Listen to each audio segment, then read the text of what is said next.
I think the urgency is that I use this term unraveling, which I know you find interesting. The world's like an old jumper. It is coming apart at the seams, and people are the material. They are the shredding themselves, and they don't know how to change and how to stand on their own 2 feet or get the right support. And navigating society is really difficult, and particularly, the credit system, universal credit in the UK and whatever, all around the world. Very little social safety net here. Yeah, and so if you don't have family, if you don't have loved ones or friends or an organisation that can support you, and I mean, when I talk about support, I'm talking like support for me is an arm around the shoulder and a poke in the ribs. You need both things. One is not enough. You need it. You need both. Hi, welcome back. This week's guest is Simon Boyle, a London-based difference maker. Simon is the visionary behind the Beyond Food Foundation and the Brigade Bar Kitchen.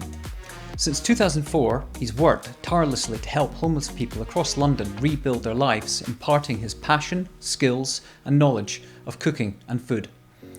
In 2010, Simon partnered with PwC, Vere Venues, and the Homes and Communities Agency in the UK to launch the Brigade restaurant in London Bridge, which became the home of a unique set of training programs for those affected by homelessness. Since COVID, his Ecolab has expanded its purpose through a series of life-changing interactive workshops that use food to motivate and inspire people whose lives have unraveled, people who need vital support and inspiration to reknit the fabric of their lives. Simon has always been enthusiastic about food, using food for social change, and as a sought-after consultant, his detailed knowledge of the social enterprise sector has made him a valuable asset to companies looking to push their social agendas. Appointed the first ever culinary ambassador for Unilever, Simon has also used his unparalleled experience to help other high-profile businesses from Nando's to Nike on everything from brand building to product architecture. Known for conceptualizing new products from scratch, and with an experience in gold standard benchmarking, Simon has gained a reputation for breathing new life into brands he collaborates with, which include Ben & Jerry's, Knorr, Marriott, and dozens more. I interviewed Simon here in Austin during South by Southwest, where his son's band, Noah and the Loners, were playing, and a shout out also to Melanie van der Velde for the connection. Now, over to Simon. Welcome, Simon. Hey Mark, how you doing? Very good. Great to see you here in Austin. Yeah, I know. Good serendipity in action. Exactly. And a shout out to Melanie van der Velde, who recommended that we speak to you next. I didn't think it was going to be about 5 days later. Yeah, no, just crazy, but great to be in Austin, and for slightly different reasons, but here we are. Well, let's get going. You're here just as a point. You've got a T-shirt on there saying Noah and the Loners. Yeah. Up-and-coming British punk band, your son. Yeah. Joseph's the lead guitarist of Noah and the Loners, and they're here at the South by Southwest festival. So it's a big day today. He's got 2 gigs, so this was nice to slide this in as well. So great. Well, let's see in a couple of years' time when they are as big as the Idols. So everyone will be going, "Wow, do you remember that?" Yeah. Anyway, exactly. So many great things have actually sort of had their early days. Apps and bands that made their big break in South by Southwest. So fingers crossed to Noah. Yeah, super exciting. Yeah. Well, we've established what you do in my introduction. Let's get started with the 2 big fundamental questions about you. Who are you? Who do you think you are as a human being? Oh, that's a good question. Big question. I think the best thing to say is I'm not a perfect, that's for sure. I'm a chef. I like to think I'm a very thoughtful individual, and I really believe in fairness and that people need to feel a future. And in this world that we live in, we don't often do that, and we concentrate on those that have amazing futures rather than the people that are lacking that. And so I think I'm hardworking. I love food, and I love connecting people with food, using food as a catalyst. And positive, relentless. Mm-hmm. I will fight for the cause, tooth and nail. Relentlessness is a byproduct of being a restaurateur and a chef. you've got to be. Yeah, I think it comes from my childhood, really, of not really performing very well, and being an amazing. I always had an amazing family, but my brothers were really awesome at school and really creative, and my parents were really brilliant, and I just was always felt like I was on the back foot and slightly misunderstood. Didn't really do my homework. Would rather run home and peel potatoes and make shepherd's pie. Than The perfect son. The perfect son. Well, it's a masquerade. So I'm sure as parents they were like, oh, he just won't do what he needs to do, but not realizing that I was doing exactly what I needed to do.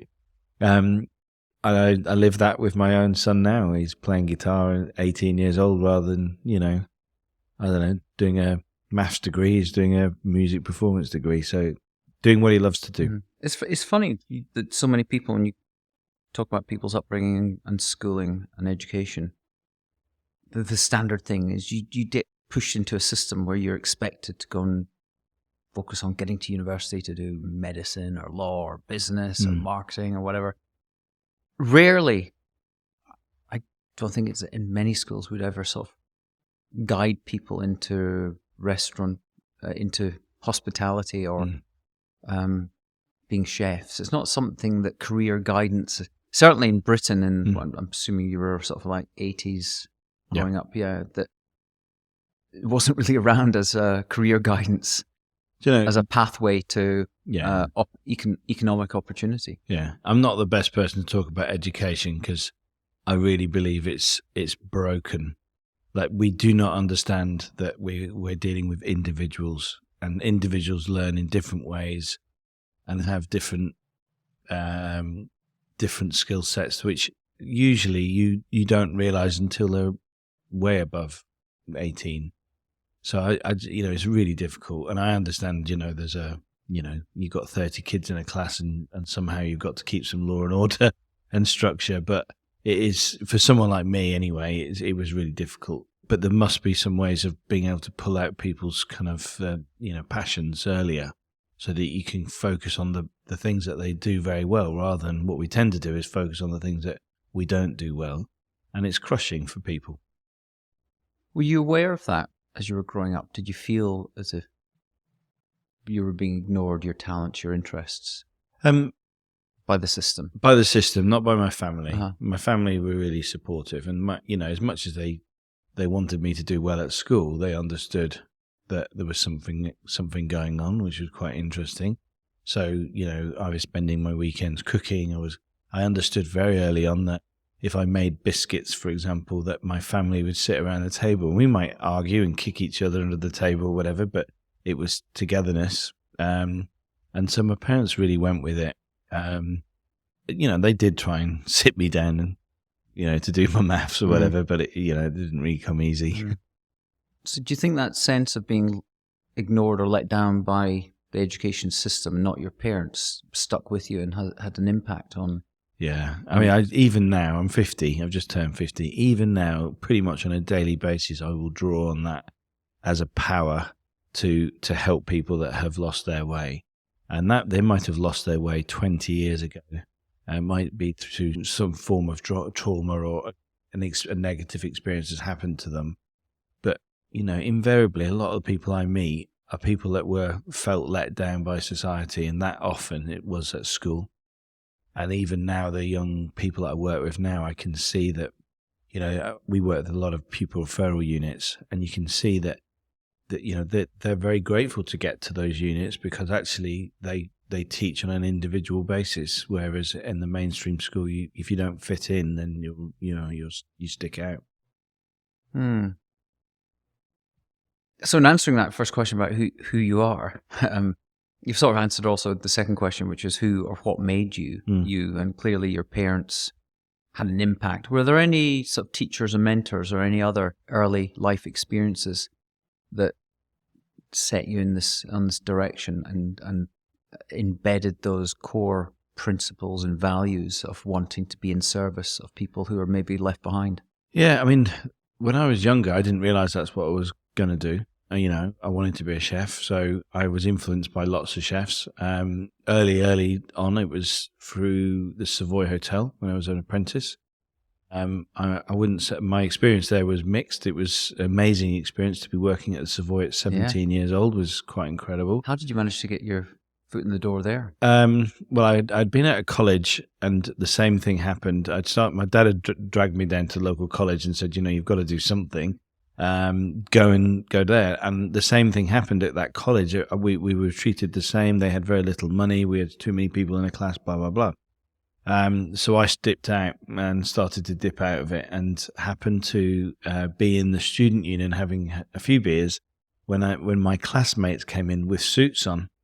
And I was like, what are you doing? And they said, well, today's our interviews. What for? I say, well, there's a famous chef coming in. He's coming to interview people for this amazing new kind of apprenticeship scheme, of which I finished my pint very quickly and ran over to the faculty and got told to stand outside for 2 hours and waited. And there was a chef in there called Brian Turner. I don't know if you ever heard of him. He's a kind of an old Yorkshire chef, but a classic, well-known chef. And he was interviewing for the Royal Academy of Culinary Arts. I'm now a fellow of the Royal Academy. But at the time I was a scrawny little 17-year-old who was trying to be a great chef and felt like I couldn't. My college lecturer introduced me to Brian at the very end of the day and said, this guy's a waste of space. And that's how he started the conversation, of which I then, using a lot of swear words, said, gave my view on, I want to cook amazing food. I can't do it here. I can't learn here. I don't want to share a chicken with 5 other people. I want my own chicken. My own fucking chicken. Yeah, exactly. And then so I was the only one to be chosen. Wow. And they put me at the Savoy, which I'd had a passion for a few years. I'd learned about the Savoy when I was 13. I'd read a Sunday Mail sort of pull out about the Savoy Hotel, and I was like, that's where I want to work. Didn't tell anyone. So again, quite serendipitous to kind of be placed there. I was there for 4 years, and really grew up very quickly because back in, when was it, 88, there was 100 chefs and I was the youngest. And in those days it was weakest out first. I mean, that was the structure. So when we watch shows, all these celebrity shows about chefs and Gordon Ramsay and Kitchen Confidential, and the actual drama that was on recently on one of the streaming platforms about a chef going back to New York, to his hometown from 11 Madison Square, and the pressure cooker experience that it is in that kitchen. Is that what it's really like? It is like that, yeah. For a young chef being shouted at. In my early days, it was all like that. You have to prove yourself. The problem is with cooks is they're not taught how to manage people. So when you go to college, or if you learn in a kitchen, or however you've learned, you're taught how to cook. You're not even really taught how to manage the business. Yes, you might do some costings, but you won't really understand it. And then, of course, every day you start the day with produce and you finish the day with plated food. It's the project lasts no more than 18 hours.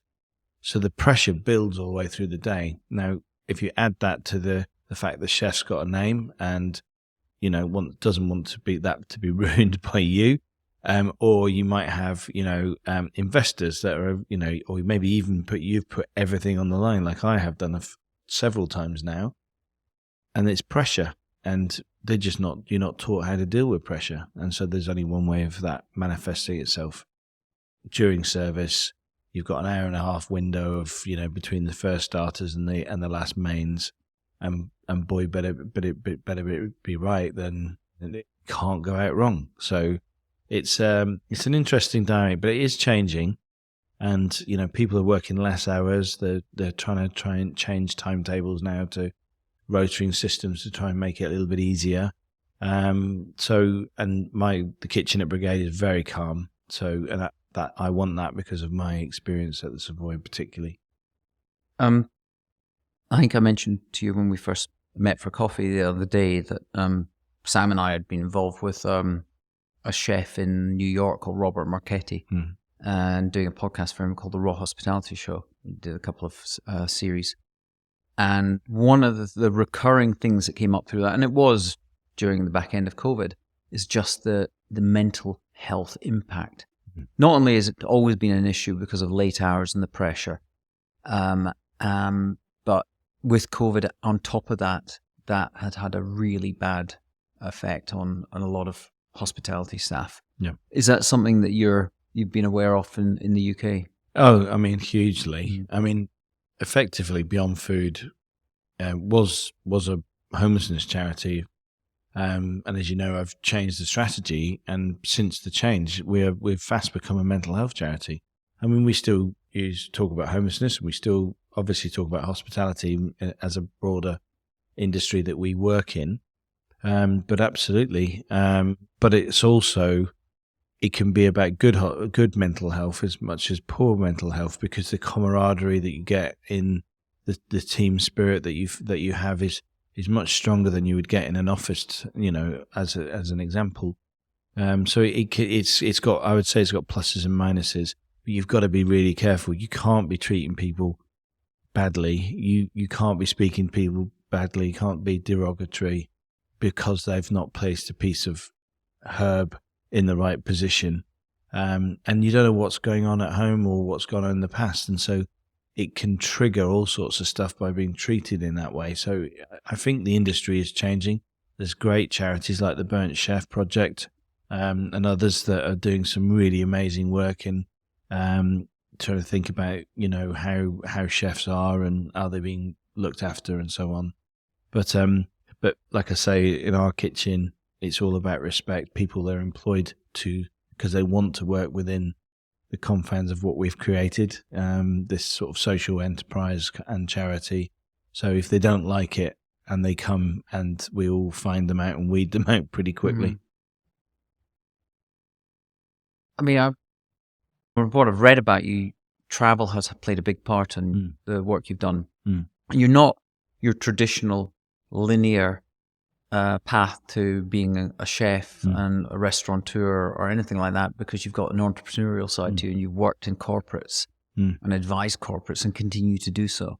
So I'd maybe like you just to explain the context of that and how that has also opened your eyes and impacted your purposeful journey. So when I read the article about the Savoy when I was 13, got to 15, I decided I wanted my own business. And it wasn't, I didn't really know why. I just thought, you don't quite fit in. You're better to be like the boss that rather than be the guy that's not doing what he wants to do, kind of thing. And then so I took a decision when I started college, that first college, that I would do lots of different things. Now, when I got into the academy was very critical because I was moving from one genre of cooking to another. Where most chefs will go into 5-star hotels and they'll stay there, or private clubs and they'll stay there, or restaurants, Michelin star restaurants, and they'll stay there. Whereas I every job I had, my strategy was to go somewhere entirely different. So I've worked in hotels, restaurants, cruise ships. I worked for a personal chef for a prince in Saudi. I worked for Unilever. Worked for Anton Mosselman. Like loads of different things. What drove that non-conformity? We're probably going back to my childhood and the schooling, yeah, for sure, yeah. But what I now realise is, for me, it was the perfect strategy because I wanted to do something different, and I wanted to use all my experiences that I possibly could to drive whatever it was I was going to do. But I was heavily criticised at quite a lot of times. If I was going for a job and they said, "Oh, you've not stuck at anything," it was like, really? Because, I think I've really, I think I've done a lot of good things. So it was kind of interesting. But certainly, yeah, it's definitely influenced me. And working with the corporates, it wasn't that I was working in the kitchens. I was embedded in the teams doing, Unilever as their executive development chef for a long time, global. And then I became their culinary ambassador, which was having a giant soapbox of which to preach at them about what my values and how that could influence the wider context of what their work was going to do across the world. So, kind of interesting for a chef to be able to get that position. And I'd say the last good 2/3 of my working career have been unique jobs that I've had the opportunity to create and shape and form in a way. And the problem is with that is sometimes you're quite insecure because it's new and you're not quite sure if you're doing a good enough job because there's no context to it. Can I ask you a question about Unilever? It just reminded me. I interviewed a guy here in Austin, funnily enough. He was sitting across there from us. And his name's Robert Hansen, ex-white hat hacker, security consultant, now a podcaster himself. And he had this great line. He said, there are two types of people in the world. That you've got people who want to be billionaires and people that want to change 1 billion people's lives. He said, I want to be the latter. When you describe working for Unilever and having that soapbox to impact the dietary habits, the food consumption of all the people that Unilever touches, you were presumably in a position where you were arguably affecting 1 billion people's lives through the influence you had at that organization. Yet you're now very focused on a much more scaled down version of that. Can you just say what was it that led you to maybe take a step away from having such, let's say, influence, not power, but influence within an organization, a powerful organization like Unilever? I think it's because even though I had this amazing position, Unilever it constantly changes. So it's in cycles. So I don't know what it is, 3 or 5 year cycles. Or the change of the CEOs, and just even recently one that has taken a step away from purpose mission. Yeah, exactly. So exactly. So, and there's a world of difference between Paul Pullman and Alan Chope, right? Yeah. I mean, so as I was becoming a negative equity when I was working in development, because I had to work with constraints, I had to work with budgets, I had to work with marketeers that were driving personal missions about what they wanted to work on, not necessarily what I thought was the right thing. So I started to become a bit negative, and that was when the tsunami happened. So 2004, and so I decided to take a step away from that. So I called up the chairman in the UK, actually, because I'd been teaching him how to cook, and said, look, this was on day after Boxing Day, and I said, look, I want to go and do something. I got to, I don't want to just, send a check over to whoever to contribute that way. I want to do something physically. And I'd traveled loads of all the areas that had been hit. So he gave me his blessing, actually paid for my flight, actually. Wow. Where did you fly into? Went to Sri Lanka, went to Colombo, ended up down in a place called Perelier, which is where the largest natural rail disaster.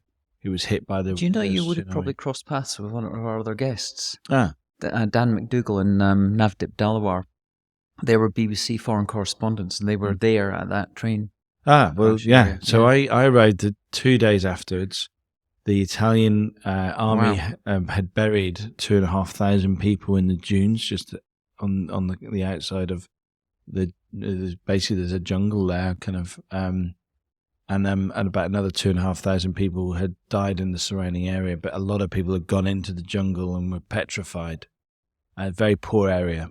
A very unsupported area. So I arrived in the airport with a lot of Unilever products and myself. Just on your own? Just on my own, yeah. And I met a bunch of people, and we hired a bus and a van, and we chucked all our stuff in it. And I met a guy, a photographer from the Metro newspaper in the long time ago.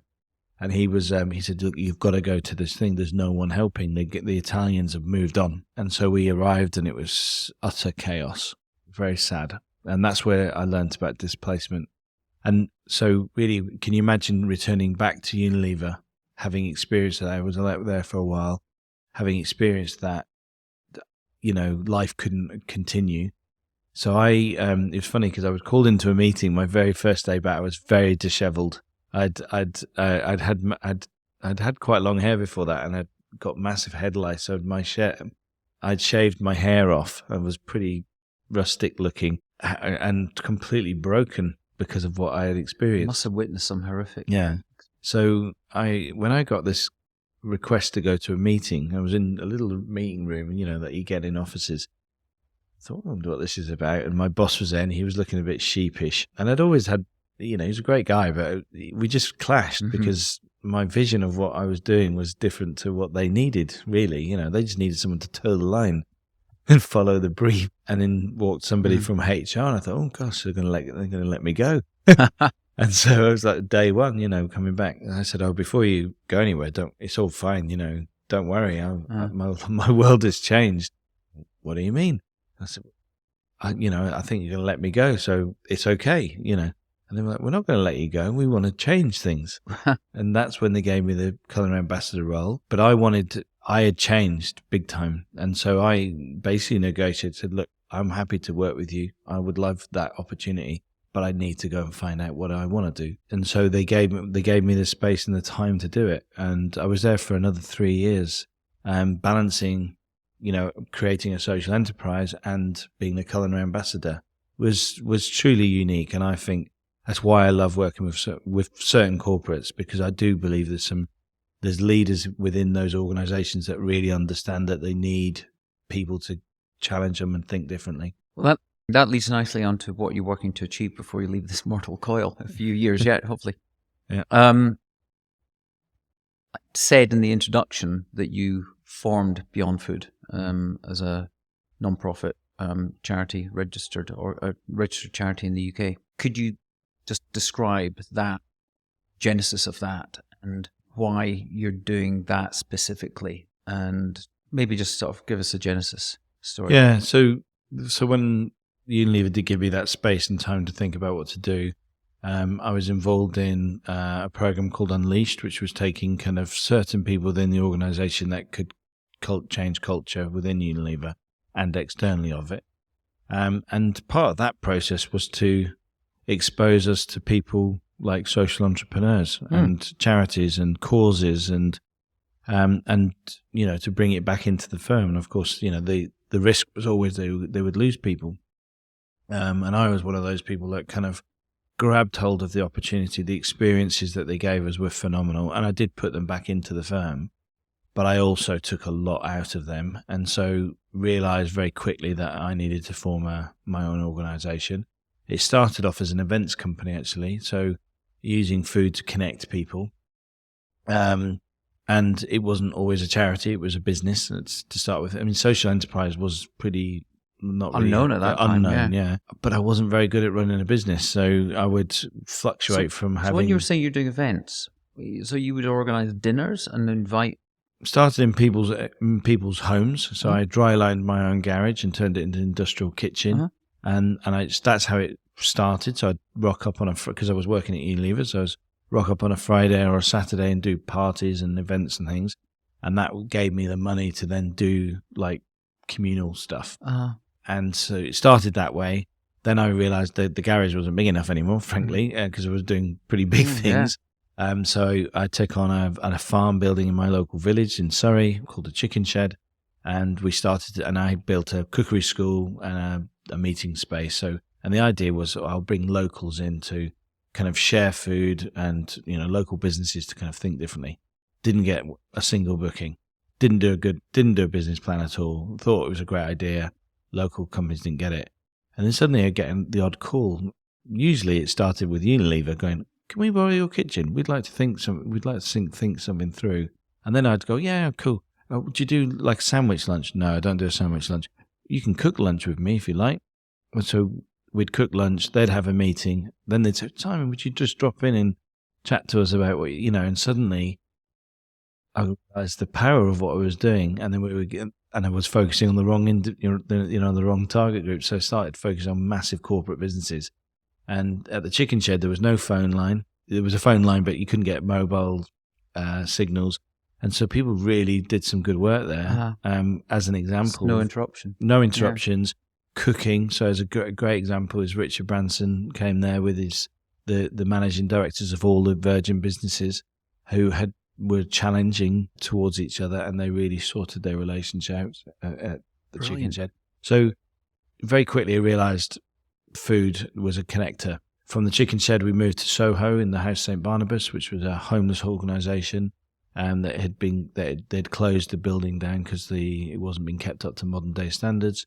And then that was where I connected the kind of displacement piece, the bit that I was very passionate about. So I employed the 69 women that had been living at the House St. Barnabas. I got turned it into temporary event space, and then started that whole journey of sort of socially minded kind of events. And corporates would come into that space. Yeah, corporates, brands, you name it. It was in the middle of Soho, so it was very trendy. But it would always be events around food and cooking. Yeah, food always. I mean, food is a big part of my life, so food is always there. People always need to be fed. I was training vulnerable people how to cook food, serve food, clear away from an event. And at the start, not everybody really cared about that, but they wanted to be in a funky place in Soho. But soon we kind of grew this idea that, you know, that the social impact part was part of the story of being there. I was there for 18 months. The people that ran the House St. Barnabas had a slightly different vision to me, and so they took it on themselves to continue what I had been doing, but without me. So I left, and I took all the business I had on the books, I took it with me, apart from I went to a different part of London, naively thinking they'd all still want to come. And they didn't. So I went to Tower Hill. There's a church called the Tower, All Hallows, that's it. And they had a little lean-to kind of community centre, and so I took it on for a couple of years to kind of, you know, continue what I was doing. But still consulting with the Unilever. Was still with Unilever at the start of that, but that was sort of coming to an end, and so I lost all the business. I mean, we lost so much money; it was ridiculous. I just didn't understand that I needed to take the customers on the journey with me, and I didn't have the opportunity, to be honest. So I was running out of cash pretty quickly. It's been said a lot of times that life happens for you, not to you. It sounds like this is an example of life happening for you, although it didn't seem that rosy at the time. You made the decision around that time, I believe, to go on Dragon's Den that was pivotal, not necessarily in getting money from the dragons or the sharks, but it did open doors for you. Perhaps you could maybe just explain that. Yeah, I mean, going on Dragon's Den is a bit like going on live public TV with 4 or 5 million people watching with your pants down. Trousers. Yeah. So what you're trying to do is you're trying to gain people to... Really, I think a lot of people on there are not financially stable, and they go on there as a bit of a way out. And that's what it was for me, as much as it was about, I've got a great idea. But you must get vetted before you go on. I got tons of vetting, but because of that, I ignored my business because I was so keen on getting on there that I wasn't actually looking after the day-to-day stuff. And I was also very focused on helping people. So this is what I was saying about experience and, you know, having business experience, writing good business plans. I'm a massive advocate for. But at the time, I wasn't like that. I was just this gun-ho kind of entrepreneurial kind of guy that wanted to make a difference to people. So I went on there, had a really good idea. I had practiced it, so I knew it. I knew my numbers. I took a guy who had murdered his brother, and I taught him how to bake bread, and he was now making a living after being in prison for 25 years. And he needed to make a living because you can't just walk out of prison and the world looks after you. It doesn't work that way. I made Deborah Meaden cry, which is still one of my greatest highlights of my time because she was so captivated by what we were trying to do. The problem was it was 2008. 2008, the Dragon's Den still is now actually, is about profit-making enterprise rather than socially minded. They couldn't understand the difference. They understood that, you know, their worlds needed to be separate. Charity work, and they do lots of it, amazing work, and their business, where I believe that the two things are interlinked. And I think it's okay to make a profit. I want to make a profit because I can help people if I make a profit. But they didn't want to take a profit from me. And so they turned me down.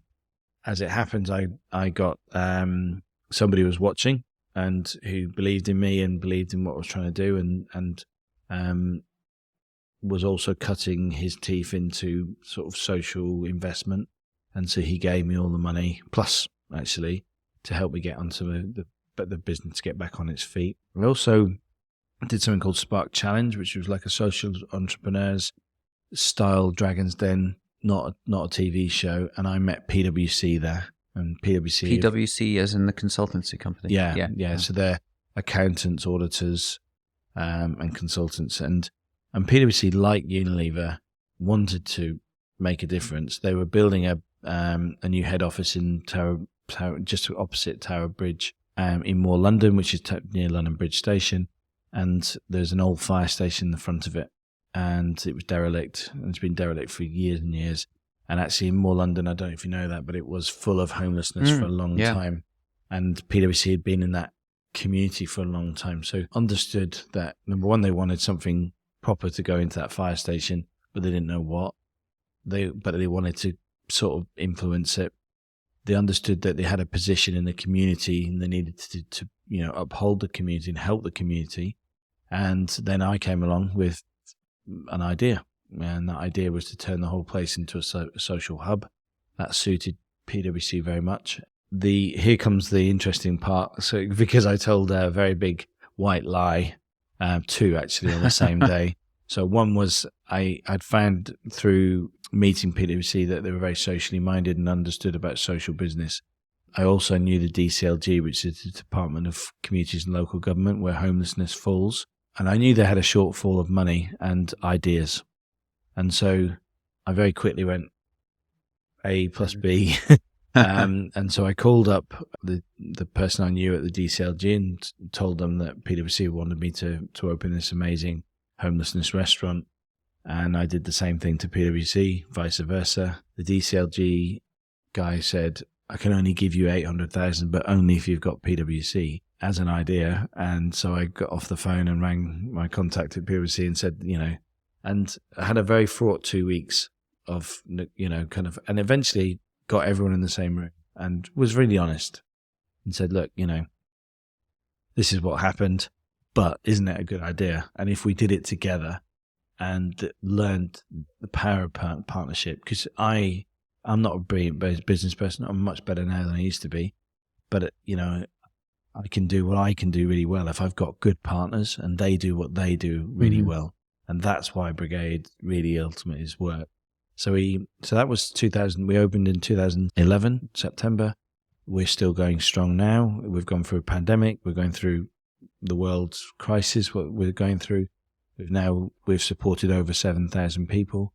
We've employed over 200 people ourselves, vulnerable people ourselves, full time through apprenticeship schemes, and we're going through an evolution of change at the moment. So quite interesting. Can you explain why there's such an urgency to do what you're doing, and to then maybe get on to why it's important to scale what you're doing as well? I think the urgency is that I use this term unraveling, which I know you find interesting. The world's like an old jumper. It is coming apart at the seams, and people are the material. They are the shredding themselves, and they don't know how to change and how to stand on their own 2 feet or get the right support.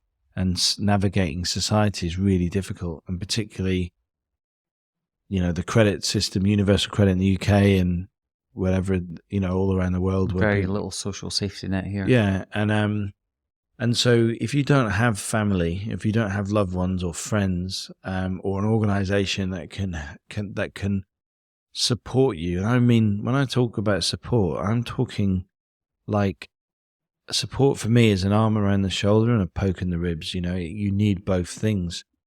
One is not enough. You need it. You need both. And so I think because of the pandemic and what's happening now with Ukraine and the effect that that's had on the rest of the world, we don't even know the tidal wave of health problems and poverty and that's coming our way. And so I do believe it's urgent, and we are with just one very tiny fraction of it. But what we do, others could learn from and make a bigger difference. I think more substantial difference than what we're doing. That being said, we've been really focused on making sure we make a difference for the group of people that we work with wholeheartedly. I had a guest staying with me for South by Southwest, Dr. Morgan Gay. I did a short interview with her, and she, in her presentation at South by Southwest, one of the things she talked about was the fact that we are part of a fragile system. And COVID just led us to see the fragility of the system that we live in. It's another way, in a way, of the way you describe of the unraveling. And other guests have talked a lot about trauma, societal level trauma, that's happening, not just individual mental trauma, but it's actually a seismic societal effect that's occurring.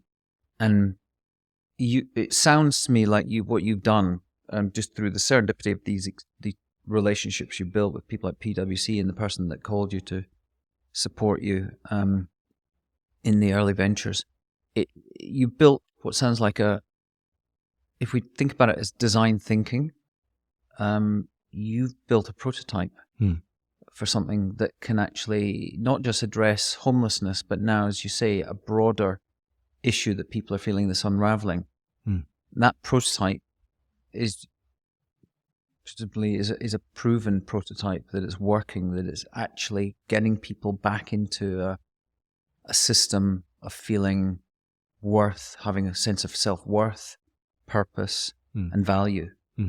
Where do you take it next? Can I just, two things just to touch on before I do that? One is about, when you say you, me, it's actually the prototype is the partnership. Yes.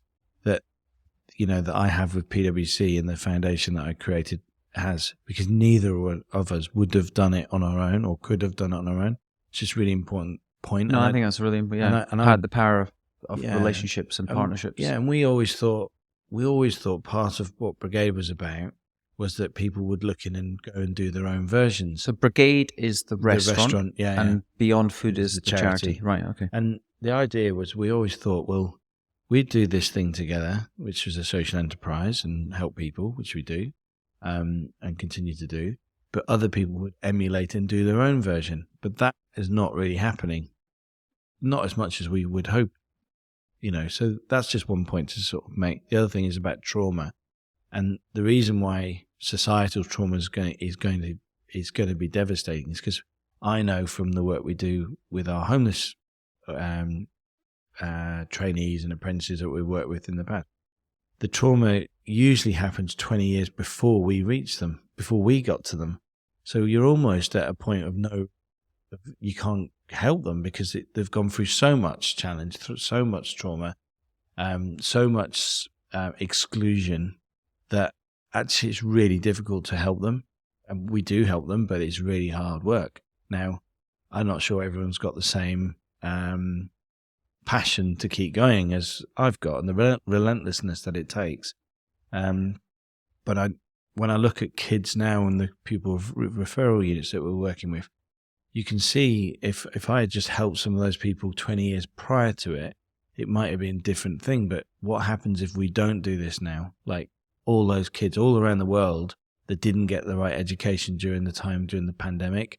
I've seen behavior in kids is very different now than what it used to be. They're much more immature since the pandemic. Really? Yeah, they're much more immature. They don't have the same social skills. You're seeing that in a matter of 3 years. Already seeing it. And in year 7s and 8s and 9s, you can see that they have lacked the social development skills that they would have got if the pandemic hadn't happened. So my fear is, well, what happens to them in 3 or 4 years' time? The knock-on effects of it. As you're saying, well, how does it how will it manifest? Yeah. I think? And if you're not lucky enough to have a family that is there to support you, and as you come out of this education system that we already know doesn't work for everybody, it scares me to think about it. I mean, this unraveling, what was it that made you? Maybe you could just first of all describe the nature of the program, what you take them through. A program, I believe, a 3-week program called Freshlife, that takes people through that journey to help them get back and get hold of their lives again and get them back on track. If you've built this prototype in partnership with PwC and other partners, is it something that could scale? Is it something that could be adopted either by other partnerships of businesses, of charities and corporates, Is it something that could scale to other cities or even other countries? Yeah. So effectively, Freshlife is a 3-week process. It's linked to work experience. It used to be linked to an apprenticeship, but we've recently changed that to being more about just really good, solid work experience. Because it's ultimately, if you've lost your confidence, actually you just need a small amount of work experience to then start to go, right, to have a conversation about where you want to take yourself. It's not necessarily just an apprenticeship. Anyway. But Freshlife is, and the first week of Freshlife is really about trying to get people to understand that they are the priority. And it's been a long time since many of them if they ever thought that they were the priority and that they need to look after themselves, and that comes in different ways. The other part of it is that I have this thing that I believe, like doors. So doors are barriers, either, and most people think that they're vulnerable. They think doors are locked, but actually all doors are unlocked. We lock the doors. And so we developed this thing called the keys, or to the unlocked doors, which are 10 things that we know that if people want to change their lives, move forward in their lives, from being vulnerable to being, being happy, that's really ultimate. That if they adopt these keys, or some of them, that they will be successful. And we know when they're not adopted, they're not less successful. So as an example, one of them is called necessary separation. And that's where you identify the thing that is going to stop you, or the person or the place or the substance that will stop you moving forward. And by identifying it and then kind of committing to change it, or take it out, or lose it in your life for a period of time, you'll be able to take that step forward. And they're quite significant. So that's the first week. We feed them every day good, healthy food. It's very practical. So they do lots of cooking, not as a skill to move into hospitality, but just as a life skill. And we embed all sorts of things. So obviously working within a team, starting to get passionate about something. The second week is more about that next stage. So it's one thing to want to move forward, but how do you move forward? So that idea of, well, what do I need to be able to move forward? Identifying some of the things that you're going to require. But first, on the first day, we work on, well, do you want to? I mean, it's a conscious decision. Do you want to change your life? Is it something that you really want? And if you do, well, okay, well, let's identify how you're going to do it. One of the lovely exercises we do is we ask them to write a postcard that they will receive in 6 months' time. And they have to write it. What would you like it to say? It's just setting out gentle ambition. And it's really hard, to write yourself something that, some future ambition. And so that's the second week. And it's, we call it how to get a job and keep it, and not the metaphor of getting a job is not that. It could just be like moving forward, and but how do you maintain it? And so we teach that in the second week. The third week is more about, okay, now you've decided you want to move forward. You understand, you've identified some of the things that you're going to require, some of the support. We start to even, the support and progressions team at Beyond Food starts to even work on some of the things like debt, finance, health issues, confidence issues, learning things that they might need to kind of be brushing up on. But the third week is really about gaining confidence to go into the workplace, because the workplace is not the ultimate answer, but it does start solving some issues, certainly financial issues. And so we then expose them to things which are really awesome, inspirational. They hear lots of people coming in and talking to them about how they've changed their lives, and we're gearing them up ready for that work experience in Brigade. It's a safe place. They come in, no matter who they are, what their background is, whether they were previously an accountant that's got a drink problem, or a war veteran who's has got completely lost after leaving the armed services, or someone that's come out of prison because. So there's any age range? There's no age range. Okay. We want to welcome everybody. We do have a schools program called Beyond the Classroom, so we keep under 18s in one sort of age group for obvious reasons, for safeguarding. We have also a program called Beyond a prison, which we're kind of working on at the moment. So we do work with ex-offenders quite a lot, but there's a significant group of them that need, a little extra care. So we do sort of segment a little bit, but not by age really, apart from the kids.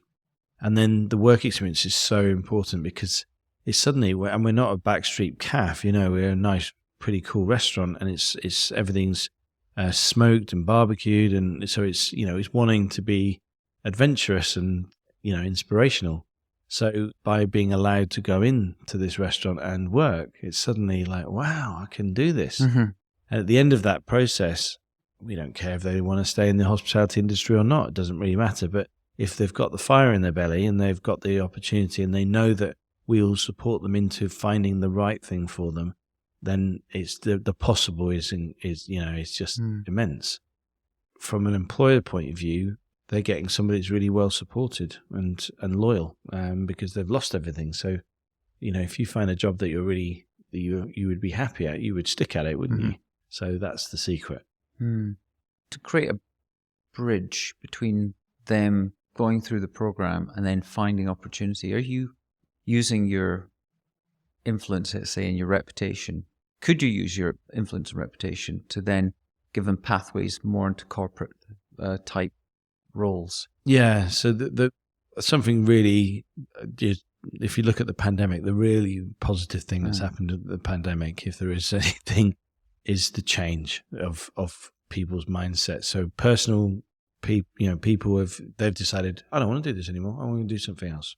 So that's one massive change that's happened. Corporates and companies and brands have decided to change as well. So before we would have to kind of use our network, particularly my network, to kind of twist the arms of people to go, look, I've got this guy, he's really amazing, he just needs an opportunity, I'll support him, I will come and visit you every week, will you please take him on? To now being companies coming to us saying, we want to support more people, partly because they don't have the people anymore, because people have moved on and changed, and partly because they've realized that actually if they're going to recruit, that wouldn't it be better to recruit in a more socially mindful way? Now, that's driven by two thoughts. One is, at the moment, they're struggling so much, they'll take anybody. And when anybody just comes, they'll probably cost you more money and they probably won't be as good as you need. So isn't it better to go for, right, I'll work with Beyond Food or another organization like ours. I know I'm getting somebody that lacks experience, but I'm getting somebody that's really well supported, and I can teach them everything. And they'll have a much better attitude because actually they're really grateful for getting the opportunity. And it's a magic moment at the moment because you can see these companies, I'm talking big companies as well. So Hilton's a good example. So they've now developed their own program. So they take Beyond Food cohorts. They're not just taking one or two, they take a whole cohort and they'll put them through a week of inspiration, and they'll get to try different departments. At the end of the week, they get to choose which department they want to work in on the Friday. And then the following week, they're interviewed for full-time jobs or part-time jobs. And that's amazing, That's fantastic. So it's happening more and more. What you just described does feel like it's something that can scale. Is it just a case that if someone was in, let's say, in New York or in Chicago or Austin wanted to replicate what you've done, how would they go about it? By contacting you and I think the framework of the program? Yeah, listen, I'm sort of realistic about scale because I've seen chef scale, and it fell, and other businesses and brands and things. And my expertise was never to know. I don't have an expertise in knowing how to scale a restaurant company, let alone a socially minded one, despite knowing there's a need for it. So we just didn't, and I also felt I needed to. I want to make a difference for the whole number of people that I'm working with, and not just kind of spread myself so thin that actually only help them 70% of the time. That wasn't an option for me. So I held growth back. And to be fair, I don't think our stakeholders were they were invested in what we were doing in that one place. Scale's become more interesting to me since turning 50, to kind of starting to think about, starting to think about the mortal coil and thinking about, what's your legacy and all that kind of stuff. So you think, have I held it back? Well, maybe it's time to scale. But how do you scale? Is that about? But you've got PwC as a partner, and they are global. Mm, So if you are like the hub. Presumably with their support, and you said it is a partnership. And they're consultants, and they go into businesses and tell them how to operate. You've got an operating model that could presumably be guided and focused to identify the markets and the cities where PwC are, and then take that hub and create a hub and spoke model, and then do tests and see. For me, it makes sense because I think there's an urgency to seeing other programs like this scale to other cities where there is desperate need.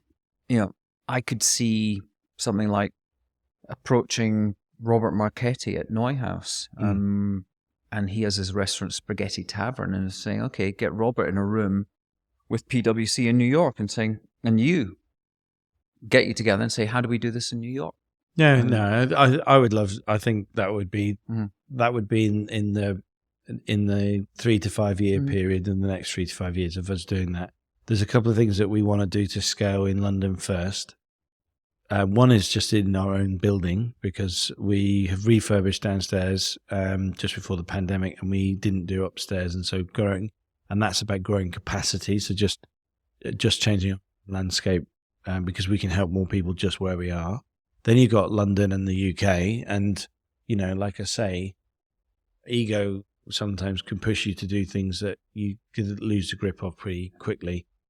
I do tussle with this a lot because I also look at not just social entrepreneurs, but chefs in particular seem to grow and franchise and do various different things. And I think, well, is that something you should be doing? Am I failing because I'm not doing that? Or am I being, resolute to the people that I have, got in my control? And so it's an interesting one. I think with PwC, it's not their business model to be growing a social enterprise restaurant. It's not why they did it. They did it because within their own footprint in the London office, there was an opportunity to kind of help people. We have looked at other sites, particularly in the UK, and for them to support it, they can support it because it's at the foot of their front door. Yeah. Now, we often get PwC coming in and various global partners that are working across, and I think it may happen. But I like the idea is when I talk about my own legacy of telling the story and talking about how we do it, why we do it, what we do exactly. I would be willing to share everything that I've done. I do share it quite regularly, because in the hope and dream that someone goes, you know what, I think I could, let me have to sit down with a Robert or whoever and share, and, because I don't want my stuff to be exclusive to just one space. Well, I think that's a conversation we'll have outside of the podcast. I mean, there's the other thing as well is that you are, as you say, you're no longer a homelessness charity, you are a mental health charity. And I think that opens other doors for conversations with family foundations that we've talked to as well through the podcast that are very much focused on mental health. Yeah. I mean, when you take the idea of unraveling and you think about, well, who could be unraveling, it's massive. And so we can now, as a charity, hand on heart, talk to the NHS. Yeah. We can talk to probation. We can talk to schools. We can talk to, so many different people. So that's scaling in itself just by widening the kind of the market, if you like. Where'd you like to be in 2030? Talking your legacy, and it's not that far off. It's only 7 years now. Yeah, God, yeah. Obviously, if No and the Loners are become a global band, you'll be the sound and the roadie. Yeah. If none of the Loners are that successful, then maybe we'll have restaurants everywhere. Who knows? No. In all seriousness, if I would love that Brigade is still working. I'd love the fact that Beyond Food is continuing helping, supporting people. Ideally, we wouldn't need it, but that's not going to happen anytime soon. So that it's continuing, and I think myself would be about sharing what I'm doing and growing, scaling the idea. Personally, I think that's the way to spend sort of the next 7 years for me. I don't want to be particularly stuck in one place forever. That's obviously I want to kind of grow that. But do I want to be cooking every night in a restaurant when I'm 60? Probably not, even despite loving it. But this idea of talking to others and sharing ideas and hopefully creating new partnerships, and if that means that I sow the seed and I can just be there to the helping hand kind of thing, I'd be happy with that. I don't know if you're expecting kind of global dominance as an answer, but I'm just interested to see. What do you think your superpower is? Connecting people. Connecting people through food. Okay. So what do people compliment you for? Being annoying, being resilient, hardworking. I won't let go. Yeah. If I had a bunch of people around this table telling me I can't do something for the wrong reasons, I will stand on it and I will make them realize that it's the right thing to do. Like, I'm not always right and I'm not worthy either. I'm a social entrepreneur. I still want to be paid. I still need to live, and I want to live well, of course. But we can do both things. We can help people. It's actually easier than we imagine. And I think one of the biggest things is about because I love corporates more than I do the governments. Yeah. Because they've got the resources to help people like me achieve, and find success for others. Whereas the government's much more difficult for lots of political reasons. The people I meet in, whether it's tech or hospitality or whatever, they want to make a difference. They just don't always know how, and I can provide the how. So, and normally, if you can find the right leaders in those businesses, they also want to make a difference that's broader than just to the shareholders. So that's kind of fun. So, let's continue doing that. Made a pivot with the podcast to focus on just make it trigger action. So I believe that there's enough talk in the world, not enough action.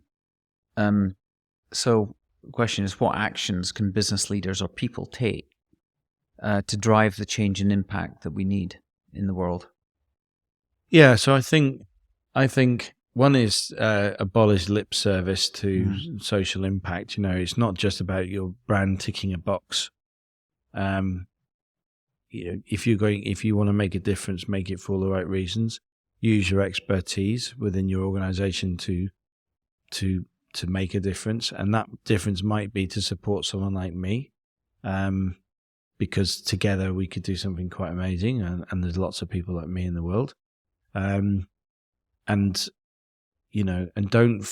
make it a competition between charities, because that quite often happens. Find a charity or an organization that you really believe in, or a cause, and really, really get behind it, and really, utilize your resources to kind of really drive it and make a difference for it, because it's hard work and it's quite a lonely existence, kind of wanting to make that change. And if you're constrained by money or expertise or technology or something, it's quite hard. But actually, when you get a company that really gets it, it's such a powerful, motivating thing to do, for everybody. It's quite humbling.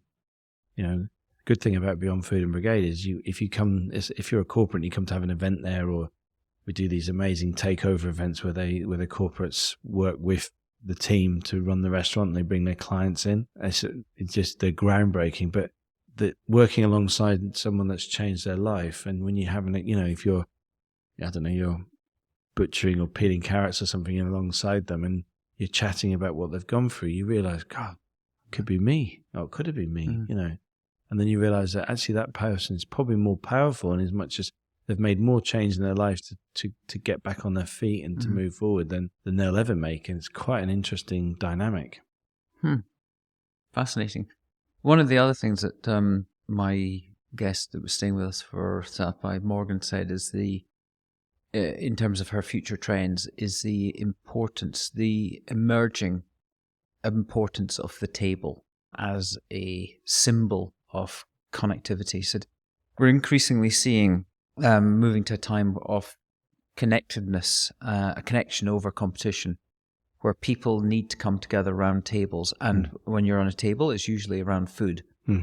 So food as a social connector is becoming increasingly important.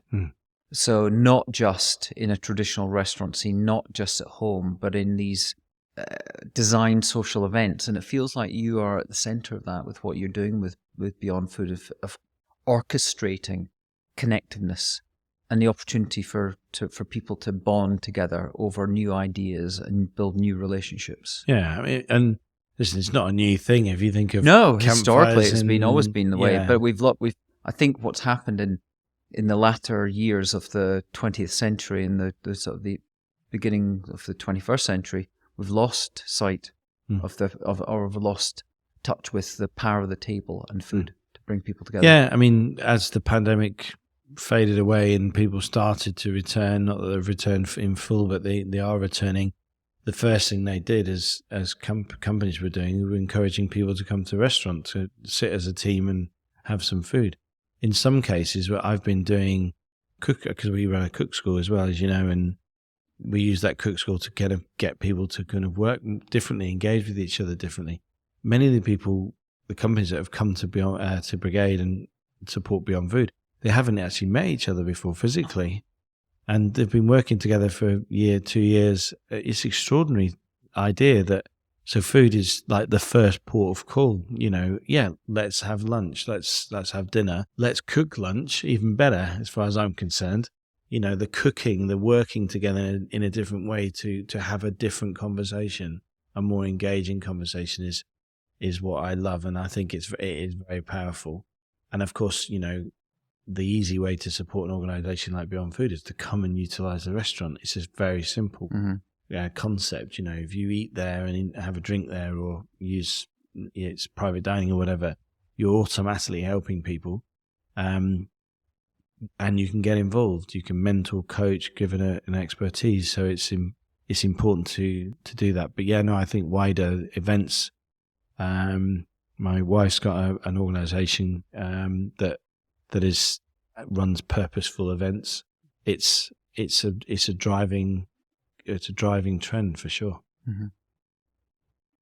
On a personal level, you've gone through some pretty harrowing times of, as you said, you've not been maybe as business minded as you could have been. How do you remain and you must have you faced rejection, and how do you remain resolute and resilient and deal with the fragility of doubt? Must be natural part of the journey of being a social entrepreneur. Yeah, I mean, I'm like anybody. I go through big fits of huge doubtful moments of I'm being on my own quite a lot of trying to drive change and bigger organizations around me. With government and corporates and investors and stuff, they have a higher ground sometimes. They have a more, kind of like they might have financial or political kind of leadership higher than I do. But I have the moral leadership, and I use that a lot because I know what I'm trying to do is the right side of doing things for good reason. And, we had a conversation the other day, didn't we, about purpose. And I'm very clear on my purpose.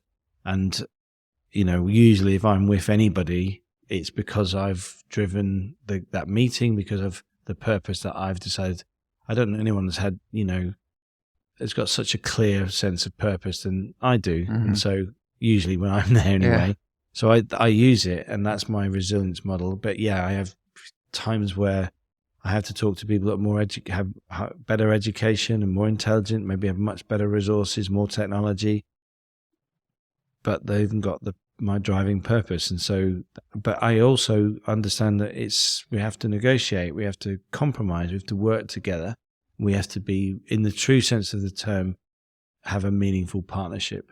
And I respect them massively. And I think that everybody respects me. So that keeps me on the straight and narrow, really. But I'm quite fragile. I've gone through an awful lot. I've learned an awful lot, but I've experienced quite a lot. And so, you've got to keep fighting the fight.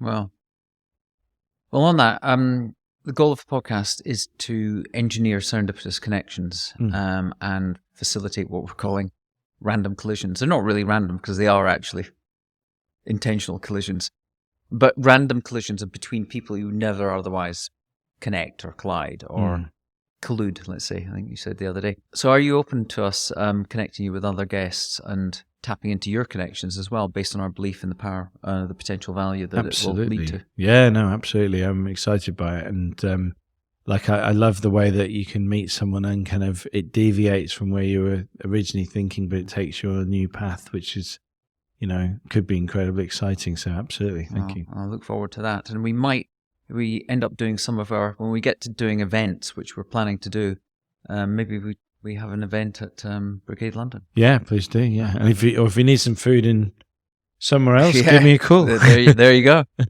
Okay, well, final question. Who do we interview next?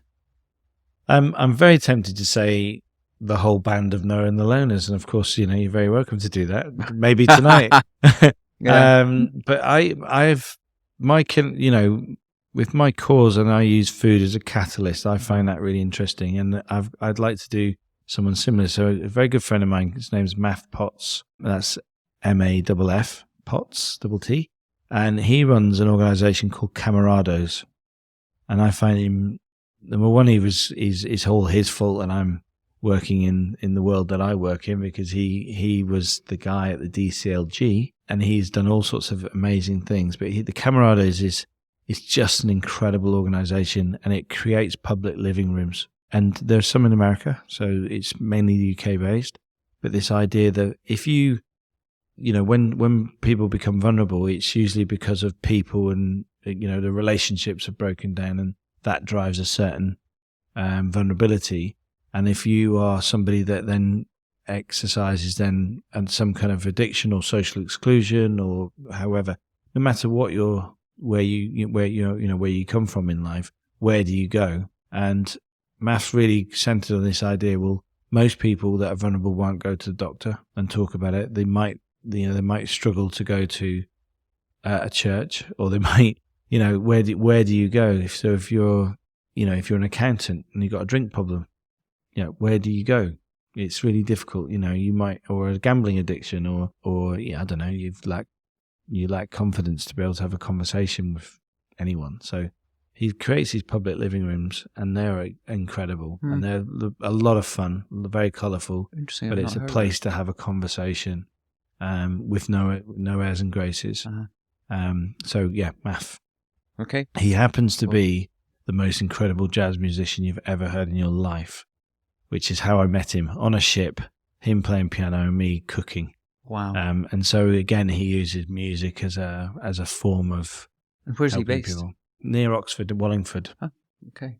Well, yeah. I look forward to that connection. So I will make it. Well, I'll just wrap up and say thank you very much for your time. Really look forward. I think this is just the beginning of many conversations. Definitely. And many connections. And anything we can do, like I say, any of our network that you see you want a connection with, then just shout. And as I say, Sam and myself will also engineer some random collisions and see people we think you can connect with where there'll be value. And I definitely think even a conversation with some of the, not just Robert, but some of the other hospitality restaurateurs that we've met through the Raw Hospitality Show, the other podcast. I did this other project during the pandemic for a guest called Vanessa Barboni-Halleck, who's a social entrepreneur, and an entrepreneur, has a sustainable women's fashion brand called Another Tomorrow. And she asked myself and my partner Elaine to do a social design project to look at the West Village in New York during the pandemic, and how do we reknit the fabric, a bit like you're unraveling. How do we reknit the fabric of a neighborhood which has been affected by gentrification and by the loss of the mum and pop shops and then the impact of COVID? So we went out, we interviewed restaurateurs, retailers and residents to find out what was needed, and some local politicians. And that was a fascinating project that we met, and then we ended up having to move to Austin and had to put it on ice. But it's there in the background to be able to do it. And it's something we could look at for other neighborhoods as well. Because I think hyper-local, building connection and making people feel a sense of ownership to their communities and their neighborhoods has to happen going forward as we, as the global world unravels, and we have to, I think, reconnect locally. Yeah, we've got in June, actually, because we were going to refurb upstairs, we decided not to run Freshlife in June, but to run a kind of a food festival within, it's almost triangular kind of community just near the restaurant, and just be there and let people know who we are and what we do, and cook with us and eat food with us, and just have a conversation. And we, rarely have we done that. We're really locally. It's really important. I said in, I can't remember, it was another guest recently, when I lived in Williamsburg, we had Williamsburg in New York, they were building an area called, it was the old sugar factory, the Domino Sugar Factory in New York, and it was being renovated by this real estate developer over 7 years. So they had a piece of land, and they said, we're opening it up, anyone can pitch what they want to do with it. So this guy, Ryan Watson, pitched, he was a lawyer, and he pitched a community farm. And for 7 years in Williamsburg, they had this thing called the North Brooklyn Farm, where they grew fresh food, grassy area. They did they did meals and drinks at weekends. You could book the space for corporate dinners, and they would cook for you. And it was all fresh and all locally sourced meats, and it was brilliant. And what it did, when I was there for a couple of years before I discovered it, I didn't know anyone in the neighborhood. But within the space of 1 year, going to the community farm, you met people, and you got to know people in your community you would just never otherwise connect with, because you go into a bar, you don't sit down and start talking to, well, not on the scale that you did with this farm. And what it did is it just galvanized people around the area, and the belief in the power of buying locally sourced food, not going to Whole Foods and buying your broccoli, or not going to another store and buying your arugula, but you get it there, fresh out of the ground, and cheaper. Yeah, I mean, marketplaces were the centre of communities, weren't they? It's where you learned all the gossip, you decided what was going to happen. And I remember with the work I did with Nora, actually, the global work that we did with Nora was about the sights, the sights and smells of the open marketplace, and it's very vibrant place. But that was what it was like. Yeah. I mean, they had flowers. You could cut the flowers and take them away. You could just go and say, I want, epic. I want some, it's broccoli, because I was buying that all the time. And it's incredible. And I think we need more of that in local communities. And I think it's a responsibility of local politicians and community leaders, and probably restaurateurs to sort of lead that charge. Yeah, no, totally agree. Yeah. So I think it's really exciting what you're doing. Thank you. The other thing as well that it reminds me of is when I was at McCann in London, I didn't work on the MasterCard team, but I helped them with some of their digital stuff. But they did one of the projects we did for their priceless program was the Big Lunch. Oh, yeah. Do you remember that? Yeah, I do, yeah. Which was a way of bringing communities together. Basically, that's what we're doing in the summer. Exactly, We've stolen the idea a little bit, but this idea of having lunch in the community, and some of the people don't leave their estate, so it's, if you feel like you're unraveling and you're just, we're trying to find, what we're trying to do is we're trying to find 10 people within the estate that are famous in their own kitchen. So the idea, they do one or two things that they do really well, but nobody else knows them. And the hope and dream is that we find 10 people that are unraveled, and we can support them and get them to teach them how to cook for 100 people, and then we'll have 10 over each day. So it'll be 2,000 meals over the course of the weekends. Sounds fantastic. So it should be fun. Have to try and be in London at that time. Yeah. Okay. Cool. Right, well, Simon, thank you very much, and looking forward to the gig tonight. Yeah, can't wait. All right, thanks very much. Okay, that's all for now, folks. Now, here's my ask of you. Please follow this podcast on Apple or Spotify or whatever player you use. Also, please subscribe to our new Random Collisions newsletter. We really are working to build a global community of action takers, action engines of people that really care about the problems that need solving. Thank you very much, and see you next time.